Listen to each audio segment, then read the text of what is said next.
हरे Krishna everyone, आप सभी का स्वागत है study wise banking YouTube channel पे। काफी ब्रेकिंग न्यूज आ चुकी है कि स्पेशल कैटेगरी स्टेटस की डिमांड की है चंद्रबाबू नायडू के पार्टी ने एंड नीतीश कुमार के पार्टी ने। ठीक है, अब यहाँ पे स्पेशल कैटेगरी स्टेटस क्या होता है, ये कब लॉन्च हुआ था, अभी भी चालू है क्या, अब तक किन किन राज्यों को स्पेशल कैटेगरी स्टेटस मिला है, उनके एडवांटेजेस क्या होते हैं, डिसएडवांटेजेस क्या होते हैं, एंड सभी चीजें हम यहाँ पे डिस्कस करने वाले हैं। क्योंकि यहाँ पे अकेली बीजेपी को पूर्ण बहुमत नहीं है। यहाँ पे पूर्ण बहुमत के लिए यहाँ पे 272 सीट्स लगते थे एंड अकेले बीजेपी को ओनली यहाँ पे 240 सीट्स है। एंड यहाँ पे चंद्रबाबू नायडू के यहाँ पे 16 सीट्स है एंड यहाँ पे नीतीश कुमार के कितने सीट्स है, 12 सीट्स है। तो टोटल यहाँ पे 28 सीट्स का यहाँ पे सपोर्ट मिल रहा है, जो कि काफी बड़ा नंबर है, काफी ह्यूज नंबर है। तो इसी प्रॉब्लम को मद्देनजर रखते हुए क्या मोदी 3.0 यहाँ पे इन 2 स्टेट्स को स्पेशल कैटेगरी स्टेटस दे दी क्या? अब यहाँ पे स्पेशल कैटेगरी स्टेटस कौन से राज्य को मिलती है? जो राज्य काफी ज्यादा पिछड़ा होता है, जिस राज्य का यहाँ पे काफी बड़ा लॉस होता है। अब लॉस कैसे होता है? अगर वहां पे काफी ज्यादा पॉवर्टी होती है तो। ठीक है,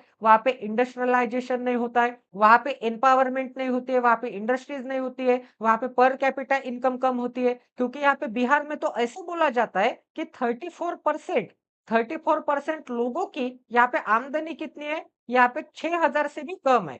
6,000 से भी कम है, इसका मतलब क्या है? मतलब यहाँ पे उनकी मंथली सैलरी 6,000 से भी कम है। तो आप यहाँ पे इमेजिन भी कर सकते हैं क्या, एक मंथली सैलरी 6,000 से भी कम है तो वो लोगों की यहाँ पे सिचुएशन क्या होगी, स्टेट क्या होगी। ये सभी चीजें यहाँ पे काफी बड़ी न्यूज है गाइस। आपको यहाँ पे डिटेल वे में एक शॉर्टकट वे में इजीली समझा के बता देता हूँ। तो नीतीश कुमार तो यहाँ पे 2012 से यहाँ पे स्पेशल कैटेगरी स्टेटस की यहाँ पे डिमांड कर रहे थे। बट अगर यहाँ पे चंद्रबाबू नायडू की बात करूंगा तो यहाँ पे 2014 में तेलंगाना स्टेट यहाँ पे डिवाइड हुआ था आंध्र प्रदेश से। तो यहाँ पे तेलंगाना स्टेट में यहाँ पे हैदराबाद कैपिटल है एंड हैदराबाद ही काफी बड़ा जो सॉफ्टवेयर एक्सपोर्ट होता है उसका काफी बड़ा मार्केट है। तो आंध्र प्रदेश के हाथ से तो यहाँ पे हैदराबाद चला गया था, तो आंध्र प्रदेश का यहाँ पे काफी बड़ा लॉस हो गया था। तो इसी यहाँ पे प्रॉब्लम का सोल्यूशन लाते हुए एंड आंध्र प्रदेश में पॉपुलेशन भी यहाँ पे 59% आ गई थी एंड उनकी यहाँ पे एक बड़ी कैपिटल तेलंगाना के पास चली गई थी। तो इसी यहाँ पे प्रॉब्लम का यहाँ पे एक सोल्यूशन, एक स्पेशल कैटेगरी स्टेटस हो सकता है,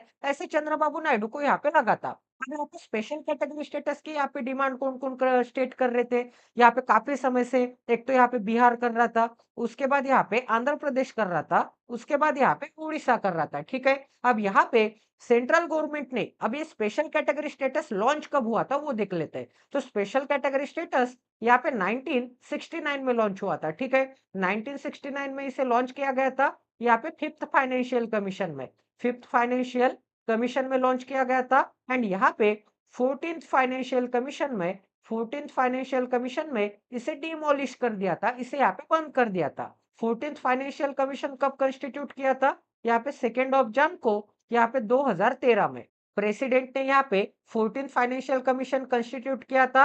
अब हम देखते हैं गाइस कि अब तक स्पेशल कैटेगरी स्टेटस कितने स्टेट्स को मिला है। यहाँ पे 11 स्टेट्स को मिला है, उसमें से यहाँ पे 8 स्टेट्स जो है वो यहाँ पे नॉर्थ ईस्ट के। ठीक है, नॉर्थ ईस्ट के 8 स्टेट्स है एंड ये जो 3 स्टेट है उसमें यहाँ पे कौन से स्टेट आते हैं? जम्मू एंड कश्मीर आता है, यहाँ पे हिमाचल प्रदेश आता है एंड यहाँ पे उत्तराखंड आता है। क्योंकि उत्तराखंड में काफी बड़ा फॉरेस्ट लैंड है, तो फॉरेस्ट तो वो कट नहीं कर सकते एंड फॉरेस्ट कट नहीं कर सकते बट उनका यहाँ पे इंडस्ट्रियलाइजेशन भी होना चाहिए। तो इसी यहाँ पे प्रॉब्लम का सोल्यूशन लाते हुए यहाँ पे स्पेशल कैटेगरी स्टेटस यहाँ पे उत्तराखंड को दे दिया था। ठीक है, अब स्पेशल कैटेगरी स्टेटस के क्या क्या बेनिफिट होते हैं अगर हम यहाँ पे नॉर्मल स्टेट कंसिडर करेंगे, जैसे कि यहाँ पे महाराष्ट्र। अब महाराष्ट्र में कोई भी यहाँ पे सेंट्रल की स्कीम आती है तो सेंट्रल की स्कीम में यहाँ पे सेंट्रल देता है 60% बेनिफिट एंड यहाँ पे स्टेट को देना पड़ता है 40%। बट अगर आपको स्पेशल कैटेगरी स्टेटस मिल जाता है तो सेंट्रल कितना देता है?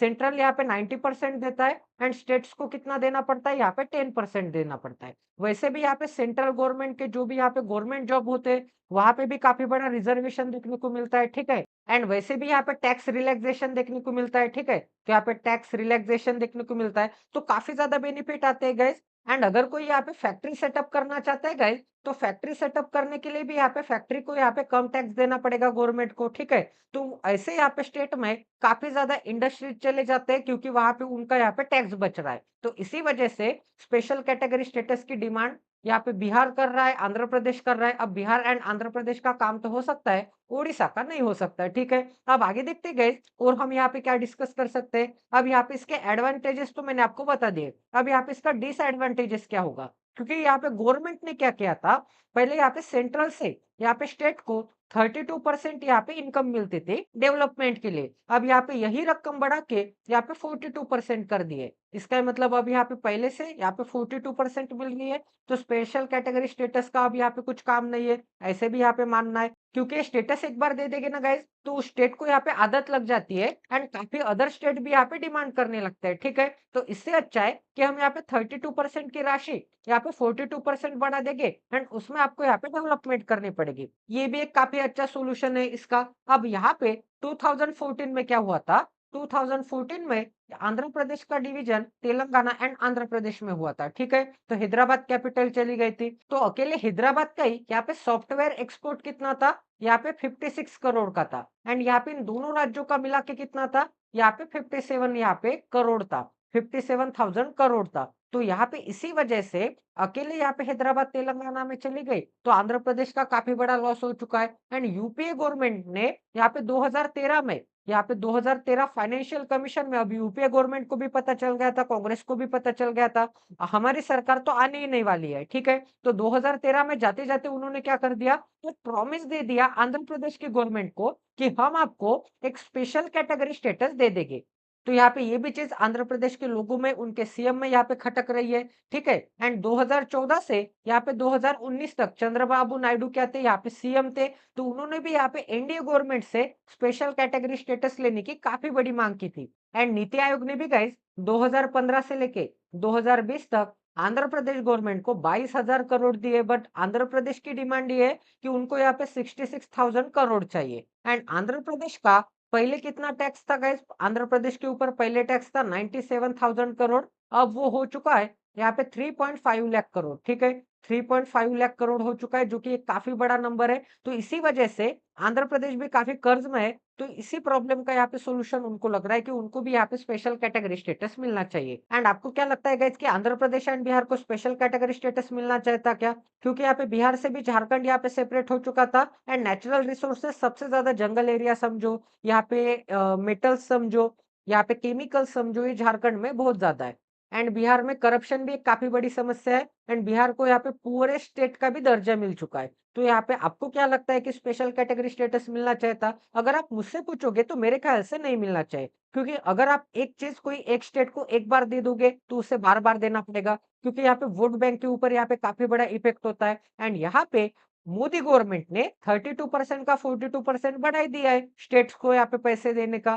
तो यहाँ पे उसी यहाँ पे पैसे में आप काफी इन्वेस्टमेंट कर सकते हैं एंड यहाँ पे पूरी रिस्पॉन्सिबिलिटी सेंट्रल की तो नहीं हो सकती ना, लोगों को काम करना पड़ता है, ठीक है? लोगों को अच्छा पॉलिटिक्स यहाँ पे चुन के देना पड़ता है एंड स्टेट लेवल के पॉलिटिशियंस को भी यहाँ पे करप्शन नहीं करना पड़ता है, ठीक है?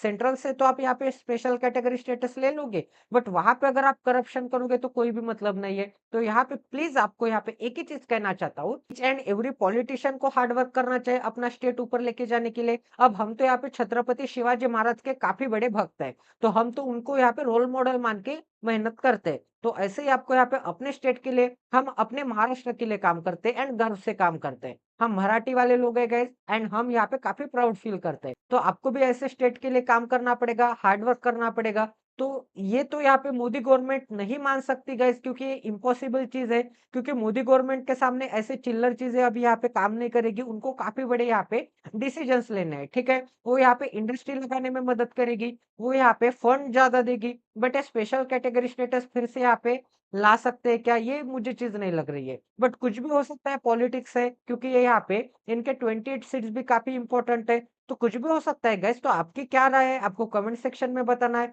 तो मिलते हैं अगले सेशन में। जय Siya Ram, stay tuned with us, till then take care and love you guys.